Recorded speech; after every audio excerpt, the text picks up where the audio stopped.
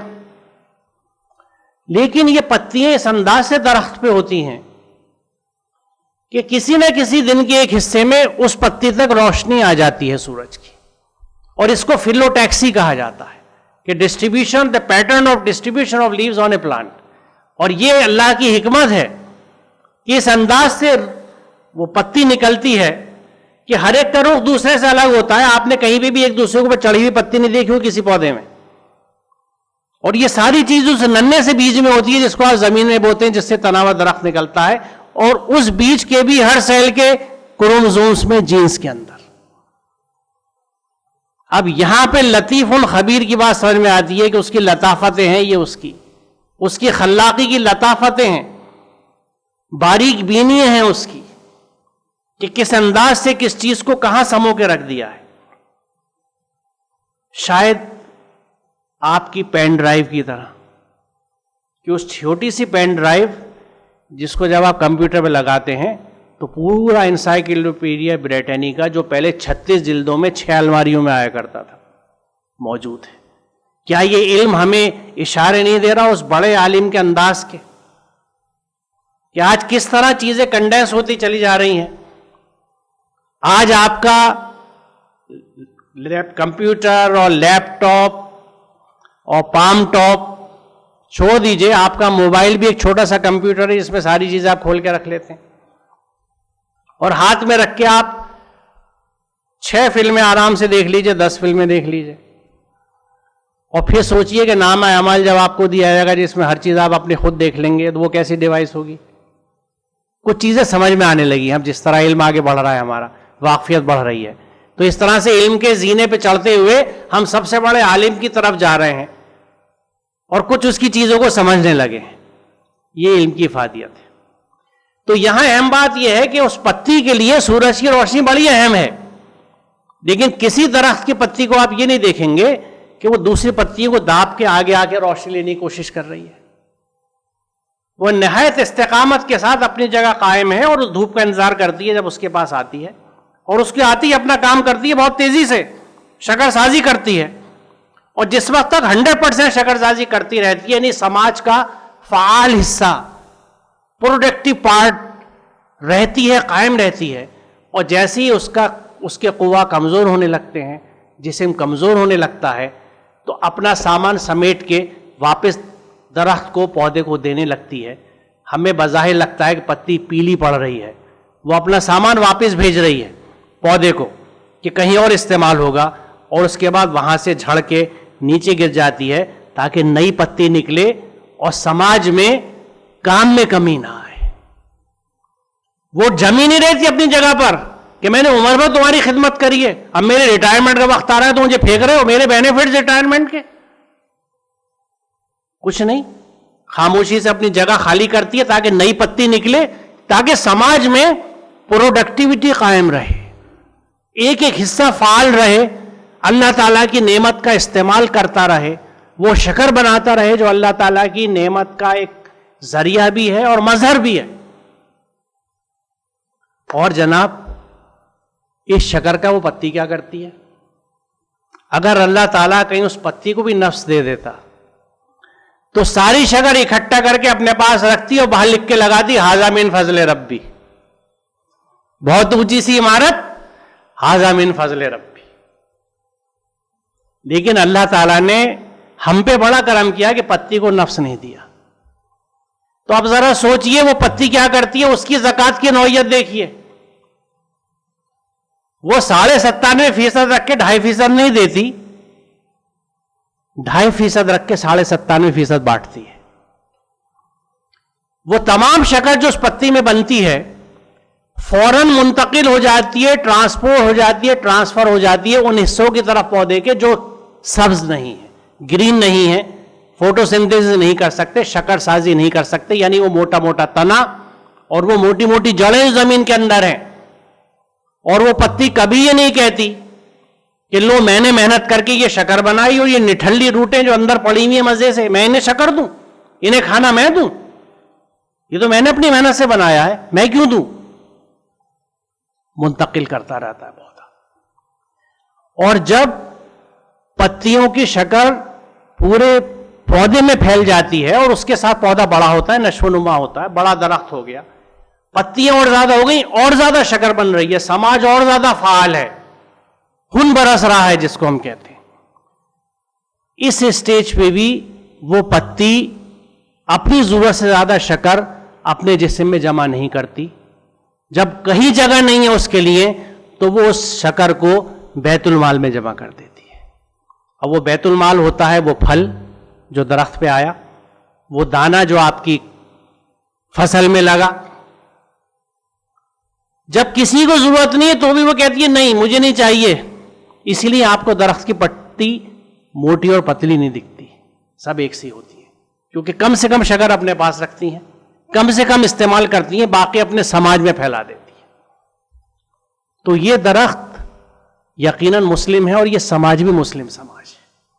یہ جو تقسیم ہے وسائل کی, اس کو ایک قانون کور کرتا ہے جس کو ہم لا آف ڈیفیوژن کہتے ہیں, نفوذ پذیری کا قانون. Everything moves from a region of high concentration to a region of low concentration. قدرت میں قانون ہے کہ ہر چیز زیادہ والی جگہ سے کم والی جگہ کی طرف چلتی ہے. اسی قانون پہ ہم زندہ بیٹھے ہیں کیونکہ ہمارے پھیپھڑوں میں, لنگس میں جو گیس ایکسچینج ہوتی ہے کہ آکسیجن جاتی ہے اندر اور کاربن ڈائی آکسائڈ باہر نکلتی ہے, اسی قانون کے تحت چلتی ہے. یہ قانون اگر ہمارے جسم میں کام کرنا بند کر دے تو ہم چند سیکنڈ سے زیادہ زندہ نہیں رہ سکتے, مر جائیں گے, کوئی جاندار نہیں جی سکتا. یہی ہمیں یہ سکھاتا ہے کہ وسائل کی تقسیم ضرورت کی بنیاد پہ ہونی چاہیے.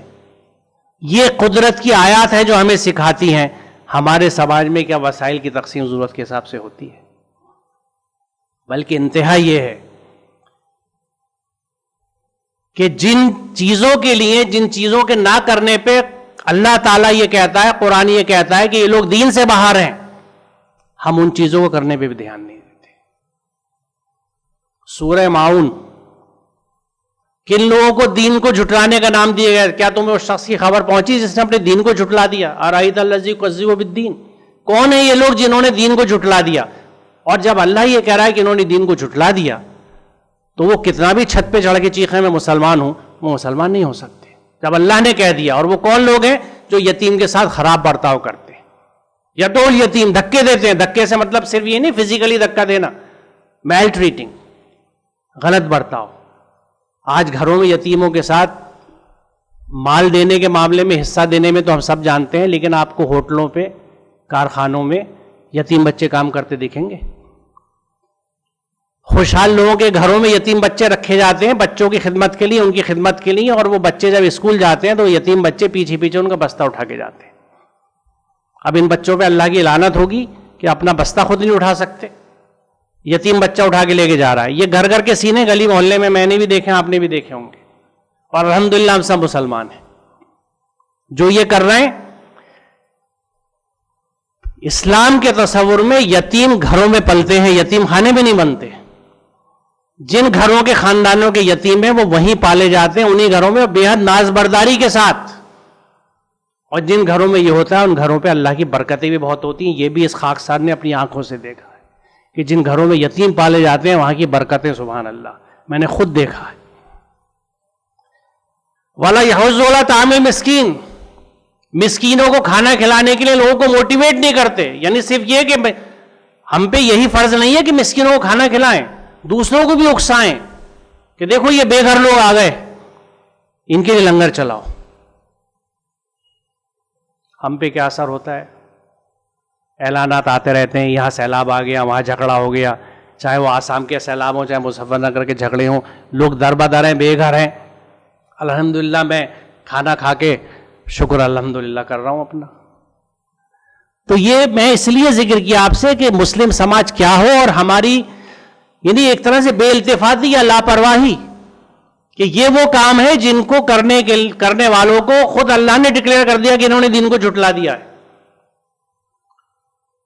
ہم مجموعی طور سے غافل ہیں اس طرف سے، نہ یتیم کا اہتمام ہے۔ میں دہلی کا رہنے والا ہوں، میں اس بات کو اپنے ہاں کہتا ہوں کہ بچپن سے میں نے اتنا بڑا ہو گیا، دہلی میں 2 یتیم خانے دیکھے، دریا گنج میں بچوں کا گھر، مٹی محل میں بچیوں کا گھر، اب زکوٰۃ فاؤنڈیشن نے ایک ہیپی ہوم اور بنا دیا۔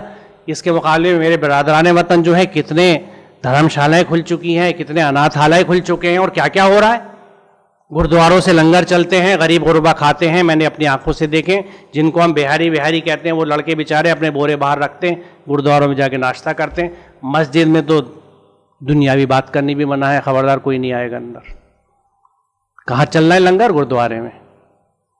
معاف کیجیے گا یہ تلخ کلامی ہے لیکن یہ حقیقت ہے۔ ہمیں کیا کرنا چاہیے، ہم کیا کر رہے ہیں؟ تو یہ مسلم سماج ایسا ہے جو اپنے وسائل کی کس طرح تقسیم کر رہا ہے۔ تو کیوں اب دیکھیے کیوں اللہ تعالیٰ کہہ رہا ہے قرآن میں کہ تم کائنات کی آیات کو دیکھو، کیونکہ وہاں تمہیں اللہ تعالیٰ کی عظمت بھی نظر آئے گی اور اپنے لیے ہدایت بھی ملے گی۔ آپ یقین جانیں اس ایک درخت کے اندر آج کی پوری دنیا کا پورے اکنامک کرائسس کا سولوشن ہے۔ آپ کی پوری اکانومی اس انداز پہ چل سکتے کہ اگر آپ چلائیں تو۔ پرابلم کہاں آتی ہے؟ جب ہم وسائل کو اکٹھا کرتے ہیں، اس کو جسٹیفائی کرتے ہیں اور ان کا مس یوز کرتے ہیں۔ جب آپ صحیح کام کریں گے، اللہ کے احکامات کے حساب سے کام کریں گے، یہ بات میں اکثر کہتا ہوں کہ جب آپ اللہ کے احکامات کے تابع آ جاتے ہیں تو پوری کائنات اللہ کے احکامات کے تحت چلتی ہے، تو اس وقت آپ ایک طرح سے اسی رخ پہ چلنے لگتے ہیں جس رخ پہ پوری کائنات چل رہی ہے، یعنی دریا کے بہاؤ کے ساتھ آپ ہو جاتے ہیں۔ You are in sync with nature. جب آپ نیچر کے ساتھ سنک میں آ جاتے ہیں تو آپ کو ایک عجیب تقویت اور طمانینت کا احساس ہوتا ہے، کیونکہ دریا کے دھارے آپ کے ساتھ ہیں۔ اب ہم اپنے قانون اپنی خواہشوں کے حساب سے بنا کے دریا کے خلاف بہنے کی کوشش کرتے ہیں کہ چل رہا ہوگا میں یہ دریا، میرے ہاں تو گنجائش ہے، گنجائشیں نکال لیتے ہیں، جسٹیفیکیشنز لے آتے ہیں، تو اس سے تھکان تو ہوتی ہے۔ پھر دریا کے دھارے کے خلاف بہیں گے تو تھکان تو ہوگی۔ تو یہ ایک آیت کی مثال اس وجہ سے تھی کہ یہ کس طرح سے آیتیں ہمیں مدد کرتی ہیں۔ یہ ایک دوسری آیت ہے جو میں آپ کو دکھانا چاہتا ہوں۔ یہ گلاس ہے جس میں نے سوکھی مٹی بھری ہے۔ مٹی کے لیے پانی زندگی ہے، خود قرآن کہتا ہے، اور ہم نے بھی دیکھا ہے کہ جب مٹی پہ پانی گرتا ہے تو سب سے پہلی بات یہ ہے کہ استحکام مل جاتا ہے اس مٹی کو. وہ جو ہوا سے اٹھتی ہے اور اڑتی ہے, کٹتی ہے, پانی سے وہ رکتی ہے, پھر اس میں سبزہ نکلتا ہے, اس کی جڑیں اس کو اور روک لیتی ہیں, تو مٹی کو ایک استحکام ملتا ہے, اس کو زندگی ملتی ہے. تو مٹی کے لیے پانی زندگی ہے. اس مٹی میں اگر آپ پانی ڈالیں تو آپ ایک کنارے سے, مان لیجئے میں نے گلاس کے اس کنارے سے ایک ڈراپر سے پانی ڈالا یہاں سے, تو جس جگہ میں نے پانی ڈالا پانی وہاں نہیں رکا بلکہ آپ دیکھ رہے ہیں پوری مٹی میں پھیل گیا. کیوں؟ کیونکہ ڈیفیوژن کا لا چل رہا ہے کہ زیادہ والی جگہ سے کم والی جگہ پہ, یہاں پانی بہت تھا, اس نے فوراً سوکھی مٹی میں پھیلا دیا پانی, اور پھیل گیا اور پھیل گیا, سیراب ہوگی پوری مٹی. اس کے بعد اوپر جب کھڑا ہوا تو پوری مٹی کے اوپر کھڑا ہوا. یعنی جس مٹی کے حصے پہ میں پانی ڈال رہا تھا اس مٹی نے اس پانی کو پکڑ کے نہیں رکھ لیا, ھذا من فضل ربی کہہ کے فوراً سوکھی مٹی میں پھیلا دیا, یکساں اور ہموار پھیلا دیا. گھر میں تجربہ کر کے دیکھ لیجئے, درخت کا تو تجربہ نہیں کر سکتے, یہ کر کے دیکھ لیجئے, اور کوشش کر لیجئے کہ مٹی کو ایمان سے ہلا دیں, باندھ کے دیکھ لیجئے, اسے کسی عمل سے باندھ لیجئے کہ جہاں پانی گر رہا ہے وہ مٹی پانی کو روک لے, آگے نہ بڑھائے. ناکام ہو جائیں گے, کیونکہ اللہ کا قانون ہے, اس کو کوئی نہیں کاٹ سکتا, نہ علوی عمل نہ سفلی عمل, کاٹ نہیں سکتا. وہ مٹی پانی کو پھیلائے گی کیونکہ اس کا رب کا حکم ہے اور مسلم سماج ہے. تو ہم بھی تو اسی مٹی سے بنے,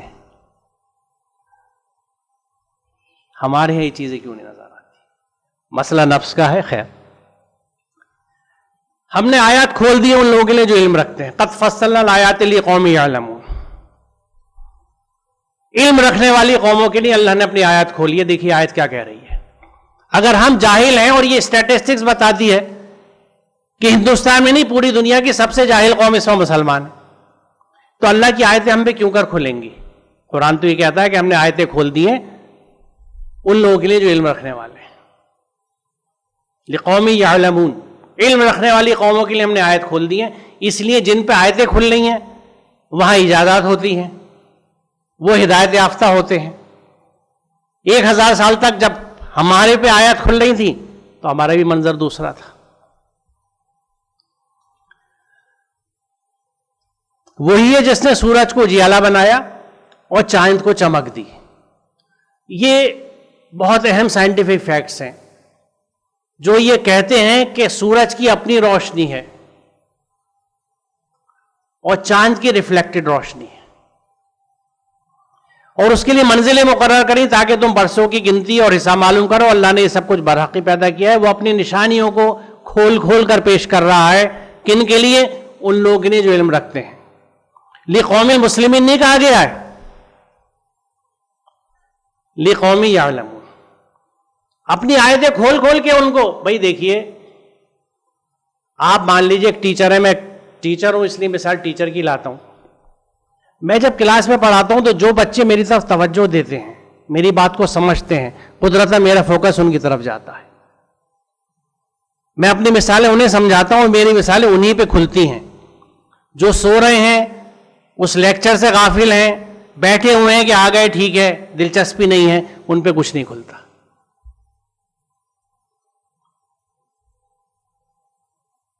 کیا وہ لوگ جنہوں نے انکار کر دیا غور نہیں کرتے کہ سب آسمان اور زمین باہم ملے ہوئے تھے, پھر ہم نے انہیں جدا کیا اور پانی سے زندہ چیز پیدا کی. یہ چاروں ایک یونیورسل فیکٹس ہیں کہ پہلے سب چیزیں ایک تھی, پھر وہ کھل کے الگ ہوئیں, پانی سے زندہ چیز کو پیدا کیا. تو کیا پھر بھی تم ایمان نہیں لاتے؟ اور ہم نے زمین میں پہاڑ جما دیے تاکہ وہ انہیں لے کے ڈھلک نہ جائے, اس میں کشادہ راہیں بنا دی تو شاید کہ لوگ اپنا راستہ معلوم کر لیں. اور ہم نے آسمان کو ایک محفوظ چھت بنا دیا. آج آسمان کو محفوظ چھت آپ سمجھتے ہیں جب ہم اوزون پرت کو, اوزون لیئر کی اہمیت سمجھتے ہیں, کس طرح سورج کی تیز شعاعیں اس سے چھن کے ہماری طرف آتی ہیں. آج یہ چیز ہمارے پاس سمجھ آ رہی. مگر یہ ہے کہ کائنات کی نشانیوں کی طرف توجہ ہی نہیں کرتے. مان لیجیے کہ کائنات کی نشانیوں کا اللہ تعالیٰ ذکر کرتا ہے اور پھر یہ کہتے ہیں کہ یہ اعراض برتتے ہیں, یہ ان کی طرف دھیان ہی نہیں دیتے. تو یہاں کیا چاہتا ہے قرآن؟ اللہ کیا چاہتا ہے کہ ہم ان آیت کی طرف دھیان دیں. دھیان کیوں دیں؟ دھیان اس لیے دیں تاکہ ان کو سمجھ کے ہم اللہ تعالیٰ کی عظمت کو سمجھ سکیں. اور جب ہم اللہ کی عظمت کو سمجھیں گے جب ہی ہمارے دل جھکیں گے. دیکھیے پیشانی تو جھک جاتی ہیں, ماں باپ جب نماز سکھاتے ہیں تو کبھی ماں باپ کے دباؤ سے، کبھی گھر کے دباؤ سے، کبھی سماج کے دباؤ سے، کہ وہ گلی والے پوچھیں گے بھائی کیا بات ہے آج کل نظر نہیں آ رہا ہے مسجد میں، نماز کو نہیں آ رہا ہے، آپ مجبوراً جا رہے ہیں، یا لوگ کہیں گے نماز کو نہیں آ رہا ہے، تو پیشانی تو جھک گئی. دل کب جھکیں گے؟ جب دل قائل ہوں گے اللہ تعالیٰ کی عظمت سے، اور جب دل جھکے گا جب ہی اس کے احکامات پہ عمل شروع ہوگا. یہ بڑی ایک اہم آیت ہے. کیا تم دیکھتے نہیں ہو کہ اللہ آسمان سے پانی برساتا ہے اور پھر اس کے ذریعے سے ہم نے مختلف رنگتوں کے پھل نکالے، اور پہاڑوں کے مختلف حصے ہیں، سفید و سرخ کی، ان کی بھی رنگتیں مختلف ہیں، اور بہت گہرے سیاہ، اور اسی طرح انسان اور جانور اور مویشیوں کے رنگ بھی مختلف ہیں. حقیقت یہ ہے کہ اللہ کے بندوں میں سے صرف علم رکھنے والے لوگ ہی اس سے ڈرتے ہیں. گویا جو علم نہیں رکھتا وہ اللہ سے ڈرے گا بھی نہیں. کیوں نہیں ڈرے گا؟ کیونکہ اللہ کی عظمت کا اسے احساس نہیں ہوگا. جس کو اللہ کی عظمت کا احساس ہوگا وہ اللہ سے ڈرے گا. اس لیے میں اس کو اہم کہتا ہوں. اور یہاں علم کے، کیونکہ اگر یہ سوال اٹھے کون سا علم ہے، تو یہاں پچھلی آیت میں وضاحت کی جا رہی ہے کس علم کی بات ہے. کیونکہ یہاں جن چیزوں کا ذکر ہے، پہاڑوں میں مختلف رنگوں کی موجودگی، یہ جیولوجیکل سائنسز ہیں. کیوں رنگتیں ہیں، پرتیں الگ الگ کیوں ہیں؟ جانوروں کے، انسانوں کے رنگتیں کیوں الگ ہیں؟ پوری جینیٹکس ہے، پوری زولوجی ہے جو ہمیں بتاتی ہے کہ یہ اسکن کلرز کیسے آتے ہیں، اسکن کوٹ کے کلرز کیسے آتے ہیں. ان قریب ہم ان کو اپنی آیات یعنی نشانیاں آفاق میں بھی دکھائیں گے، اور ان کے اپنے نفس میں بھی، یہاں تک کہ ان پر یہ بات کھل جائے گی قرآن واقعی برحق ہے. اس آیت کو میں نے اس لیے چنا کہ آفاق میں یعنی یونیورس میں اور خود انسان کے نفس میں اللہ تعالیٰ کی ان نشانیوں کو کھلنے کا عمل اس وقت تک جاری رہے گا جب تک کہ سب یہ بات نہ مان لیں کہ یہ قرآن حق ہے. آج غیر مسلموں کی بڑی تعداد ان حقائق کو سمجھنے کے بعد مسلمان ہو رہی ہے، کیونکہ ان حقائق کو دیکھ کے انہیں اللہ کی عظمت کا احساس ہوتا ہے، اور وہ مان لیتے ہیں کہ قرآن حق ہے، اور مشرف و اسلام ہو جاتے ہیں. اور دوسرا ایک نقطہ یہاں پہ ہے کہ یہ جو بات کہتی ہے آیت، ان قریب اب ان کو اپنی آیات یعنی اپنی نشانیاں دکھائیں گے. جس وقت عین قیامت آنے والی ہوگی ظاہری آیت موجود ہوگی، یعنی اللہ تعالیٰ کی کائنات میں اس کی آیات کے کھلنے کا سلسلہ مکمل نہیں ہو پائے گا، قیامت آ جائے گی. یعنی اس کی نعمتیں، اس کی آیات اتنی بے شمار ہیں کہ ان کو اس وقت تک کے علوم بھی ہمارے پوری طرح سے ان کا احاطہ نہیں کر پائیں گے، ان کو سمجھ نہیں پائیں گے کہ قیامت آ جائے گی. یہ نقطہ بھی سائز سے واضح ہوتا ہے. کہہ دو زمین اور آسمان میں جو کچھ سے آنکھیں کھول کر دیکھو، اور جو لوگ ایمان لانا ہی نہیں چاہتے ان کے لیے نشانی اور تنبیہیں آخر کیا فائدہ دے سکتی ہیں. کیونکہ دو ہی چیزیں ہیں جس سے انسان اللہ کی طرف رجوع کر سکتا ہے، یا تو وہ آیات اور نشانی ہے، یا تنبیہیں، وارننگس. لیکن جو ایمان ہی لانا چاہتے ہیں ان کے لیے یہ دونوں چیزیں کسی مصرف کی نہیں بچتی. یہ بہت اہم آیت ہے جس کی طرف میں آپ کی خصوصی توجہ چاہوں گا. اور جس دن ہم اور امت میں سے فوج کی فوج جمع کریں گے ان لوگوں کی جو ہماری آیتوں کو جھٹلاتے تھے، پھر ان کی جماعت بندی کی جائے گی، یہاں تک کہ جب وہ آ جائیں تو اللہ تعالیٰ پوچھے گا کہ تم نے میری آیت کو جھٹلایا حالانکہ تم ان کو اپنے احاطہ علم میں بھی نہیں لائے تھے. یہ میں نے اسی نے سرخ سے کیا ہے کیونکہ یہ بڑی اہم بات ہے کہ اکذبتم بھی آیتی، تم نے ان کا علمی احاطہ بھی نہیں کیا، یعنی میری آیت کو جھٹلا دیا بنا ان کو سمجھے ہوئے، without comprehending them with your knowledge. اور اس سے زیادہ خطرناک بات یہ ہے کہ ماذا کنتم تعملون، اگر تم یہ نہیں کر رہے تھے تو تم کر کیا رہے تھے؟ اب کارخاندار آگے کاریگر سے پوچھتا ہے کہ یہ میں تمہیں دے گیا تھا یہ گلدان ڈھالنے کے لیے اور سجا کے چمکا کے پالش کر کے تیار کر رکھنے کے لیے، اگر تم نے یہ نہیں کیا تو تم نے کیا کیا؟ ماذا کنتم تعملون، تم یہ نہیں کر رہے تھے تو تم کر کیا رہے تھے؟ تو یہ نہایت وضاحت سے یہ آیت اس بات کو سمجھاتی ہے کہ ہمیں کرنا کیا ہے. اللہ کی آیات کا مطالعہ کرنا، ان کو سمجھنا. کیوں؟ تاکہ معرفت الہی ہو، ہمارے دل جھکیں، ہم مسلمان ہوں، اس کی بندگی میں آئیں اور اس کا ہر حکم مانیں. صرف چنندہ احکامات کو چن کے ان پہ عمل کر کے یہ نہ سمجھیں کہ ان 2 یا 4 اعمال پہ، احکامات پہ عمل کر کے ہمیں جنت مل جائے گی، کیونکہ اس کی تصدیق قرآن میں کہیں نہیں ہوتی ہے. یہ سلمان ندوی صاحب کا ایک قول ہے جو بلکہ اس کا میں پس منظر بھی بتا دوں کہ تقریباً میں نے 12 سال جب یہ سائنس کا پرچہ میں نکال رہا تھا مختلف گروپ کے علماء کو خطوط لکھے، اور میں نے یہ چاہا کہ ان سے درخواست یہ دی کہ آپ علم کے اوپر ایک مضمون لکھ دیجیے، ایک تحریر علم کے اوپر لکھ دیں، کیونکہ مجھے یہ یقین تھا کہ عالم جب علم کے اوپر لکھے گا تو وہ اس تقسیم کو لکھ ہی نہیں سکتا، کیونکہ علم کا نام، علم ایک مکمل چیز ہے اپنے آپ میں۔ 13 سال کی محنت کے بعد سلمان صاحب نے ایک مجھے ایک خط لکھ کے بھیجا، جس میں سے ایک جملہ میں نے آپ کے لیے اٹھایا ہے کوٹ کرنے کے لیے، کہ سائنس علم کو کہتے ہیں۔ یہی چیز میں سننا اور کہلوانا چاہتا تھا، جس میں ایک جگہ سے مجھے کامیابی ملی۔ محض علم حقائق اشیاء کی معرفت و آگہی کا نام ہے، علم اور اسلام کا چولی دامن کا ساتھ ہے، علم کے بغیر اسلام نہیں اور اسلام کے بغیر علم نہیں۔ اور علم کیا ہے؟ سائنس ہے۔ Science not as a subject, knowledge.